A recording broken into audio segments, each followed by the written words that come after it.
Passe de zéro à héros en SEO, je suis ravi de te retrouver pour un nouvel épisode. Un format court, un format sans montage, sans filet, sans réécoute. Si tu es un habitué, tu sais que c'est authentique. Moi, je m'appelle Dimitri Ajon, je suis le dirigeant et fondateur de l'agence web Infoconception. Mon métier, c'est la création de sites internet, le référencement, les réseaux sociaux. Ça fait 16 ans que je suis dans la communication. Autant te dire que j'ai un maximum d'astuces à te partager. D'ailleurs, c'est le but de ce podcast, te proposer un format court, 5 à 10 minutes, je te l'ai déjà dit, pour t'aider à remonter sur Google, à ranker, comme on dit, en référencement, sans que tu laisses des plumes. Donc, si tu kiffes, si tu as envie de t'abonner, n'hésite pas à mettre une note, à mettre un commentaire, ça me fera super plaisir.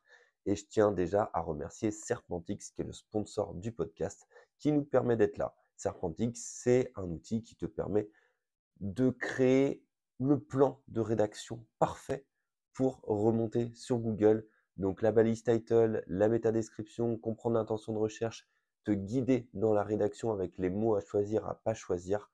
Tout ça, tu peux le faire gratuitement sur Serpentix et tu peux aller un petit peu plus loin parce qu'aujourd'hui, si tu cliques sur le lien dans la description de l'épisode, tu auras tes crédits qui seront doublés. Moi, c'est un outil que j'utilise tous les jours. Je t'encourage à aller le tester. On passe sur le sujet du jour. Le sujet du jour, c'est comment augmenter son score des bonnes pratiques sur Google PageSpeed Insight ou Google Lighthouse. Je t'explique ça tout de suite. Alors, aujourd'hui, je vais mettre dans le titre de l'épisode sûrement Google Lighthouse. Pourquoi Lighthouse? Parce qu'en fait, tu connais Google PageSpeed Insight, je t'en ai déjà parlé dans les précédents épisodes. Et bien en fait, Lighthouse, c'est juste une extension Chrome que certains connaissent qui permet d'incorporer directement Google PageSpeed en direct sur la page que tu consultes. Donc, tu installes la petite extension Chrome, tu te balades sur n'importe quel site internet et tu peux comme ça accéder directement au rapport Google PageSpeed Insight. Et en fait, c'est via l'extension qui s'appelle Lighthouse. Donc, c'est exactement la même chose au final. Donc, on est d'accord que Google PageSpeed Insight, c'est un score pour juger le côté technique de ton site internet, qui est un des piliers du référencement naturel. Et ce score est divisé en 4. Nous avons le SEO, les bonnes pratiques, les performances et l'accessibilité. Aujourd'hui, je te parle des bonnes pratiques. Qu'est-ce qu'on retrouve derrière les bonnes pratiques et comment on peut augmenter ce score et essayer de l'approcher des 100%, même si 100% on s'en fiche. Ce qu'on veut, c'est surtout passer au-dessus des 90. Alors, j'ai pris mes petites notes pour à chaque fois te redire en gros ce que ça comporte, le score des bonnes pratiques. Ok, donc le score des bonnes pratiques, ça va surtout juger la qualité et la sécurité de ton site internet sur différents points. Je vais te donner les principaux, ceux qui génèrent le plus d'erreurs généralement auprès de mes clients. Premier truc, c'est le HTTPS. Google, ce qu'il veut, c'est que ton site il soit sécurisé, donc que tu aies ton URL qui soit en HTTPS. C'est de la navigation sécurisée. C'est imposé pour tous les sites internet et si tu ne l'as pas, eh ben, clairement Google va avoir tendance à te faire chuter dans les résultats de recherche. Même pas clairement, c'est sûr, tu vas descendre à fond.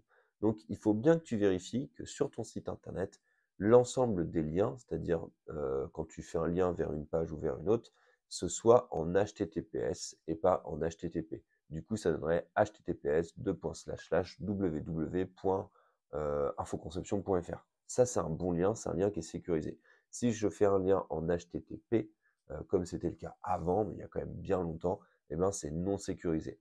Et pour pouvoir avoir accès au HTTPS sans rentrer trop loin dans la technique, il faut que tu aies ce qu'on appelle un certificat SSL, c'est-à-dire que ton hébergement, l'endroit où sont stockés les fichiers de ton site internet, doit être sécurisé avec un certificat qui permet de naviguer dessus en HTTPS. Normalement, tous les hébergeurs par défaut proposent ce truc-là, mais peut-être que des fois, il faut l'activer. Par exemple, sur VH, si tu as un ancien hébergement, il faut que tu actives le HTTPS pour que ça fonctionne. Voilà, j'espère que tu as compris sur le côté HTTPS. Deuxième point, il faut que tu fasses attention à ne pas avoir de lien brisé dans ton site internet.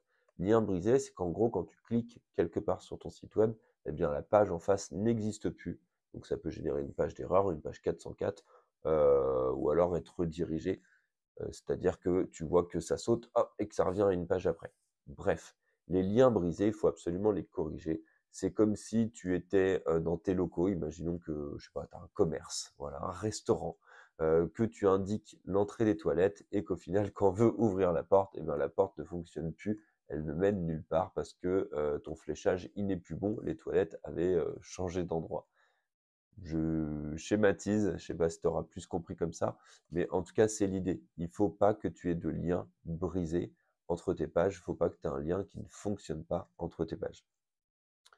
2e point du coup, enfin 3e point, c'est la même chose. Faut pas que tu aies de liens qui soient en HTTP plutôt que HTTPS vers l'extérieur.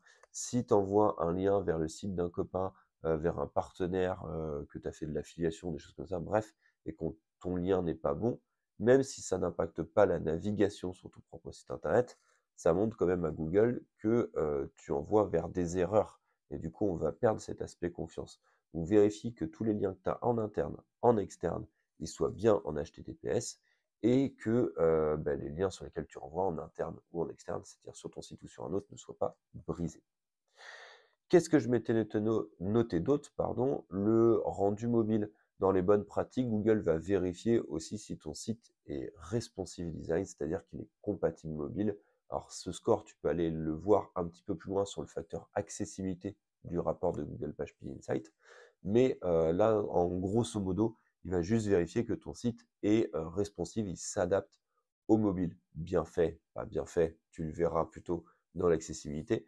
Mais en tout cas, il va vérifier ça. Donc, si ton site n'est pas compatible mobile, du coup, tu passes à côté des bonnes pratiques, ce qui est complètement logique.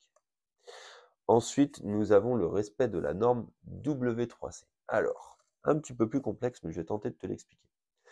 Quand tu fais des travaux dans une maison, tu dois respecter des normes de sécurité. Le truc le plus basique qui me vient en tête, c'est tu n'as pas le droit de faire de prise électrique dans une douche. Normal, classique, même si à l'étranger, j'ai déjà vu ce truc-là complètement dingue. Bref, tu n'as pas le droit de mettre de prise électrique dans une douche. C'est des bonnes pratiques, c'est de la sécurité.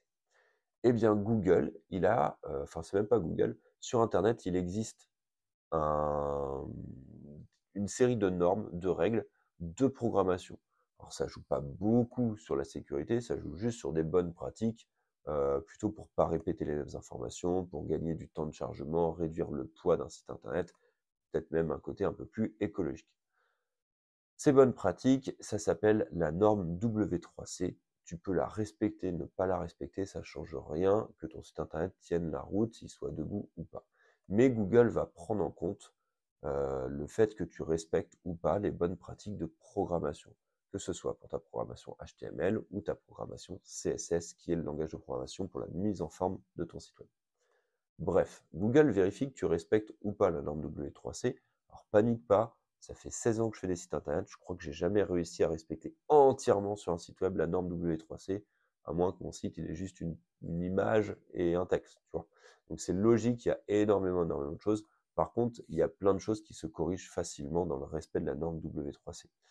Donc, Google vérifie que tu respectes ou pas la norme W3C et en fonction de ça, il va te dire, il te donne une note que tu verras jamais sur ce respect-là et ça peut faire chuter ou augmenter ta note de bonne pratique dans les rapports de Google PageSpeed Insight.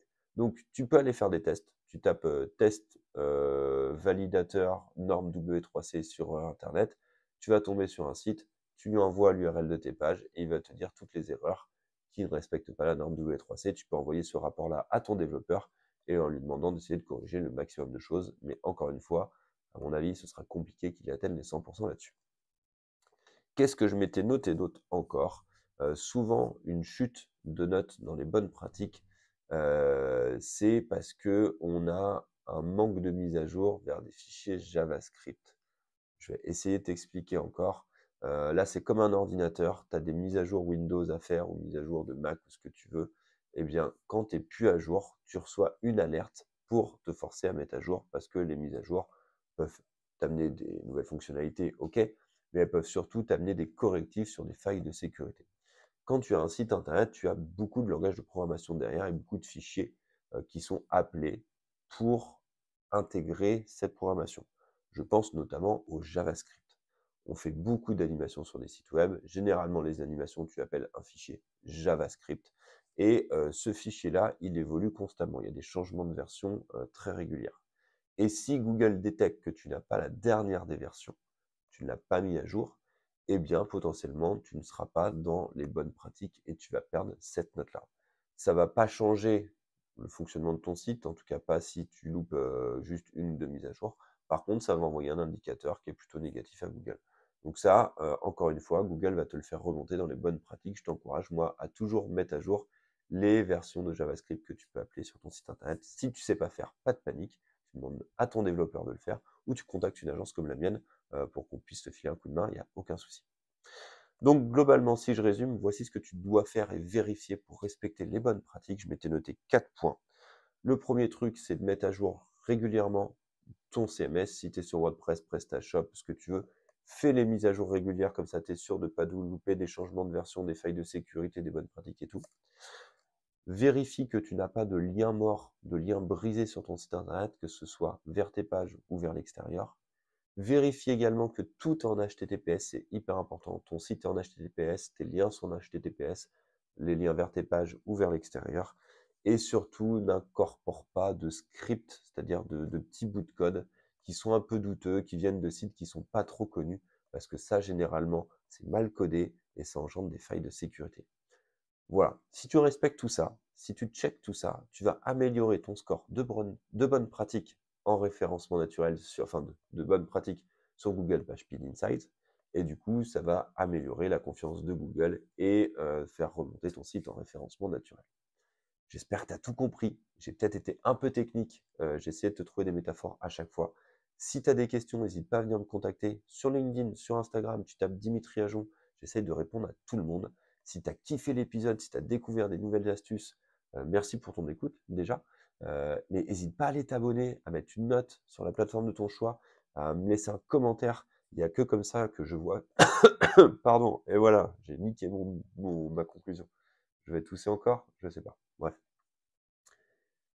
Si tu as kiffé, n'hésite pas à me contacter et à mettre une note, ça fera super plaisir. Bref, tu as capté. Il n'y a que comme ça que je sais si ça marche ou ça marche pas, si l'épisode te plaît ou te plaît pas. Nous, on va se retrouver pour un prochain épisode bientôt, normalement demain. D'ici là, prends soin de toi, prends soin de ton SEO. À la prochaine. Ciao!